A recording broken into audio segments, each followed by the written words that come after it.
In this video, we are going to see how we can sync our contacts to our TikTok profile, whether from the Facebook contacts, whether from your phone. Here's how you can easily do it on TikTok. First of all, just click on the bottom right hand corner and head over to the profile icon.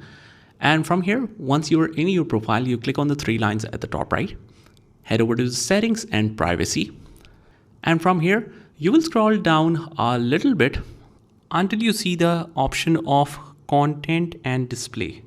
Under this section, you will keep scrolling down until the last option that says contacts and location. You click on that, and from here you just toggle on the contact so that it suggests your account to your contacts. For this setting, you will need to add a phone number, so just make sure to add one, and then it will sync your contacts. Also, you can enable the Facebook friends option and all of these options, and down here we can see the option of sync contacts and Facebook friends. So if you want to sync your contacts, you click on this and it says your phone contacts will be periodically synced to help you find and get by people you know.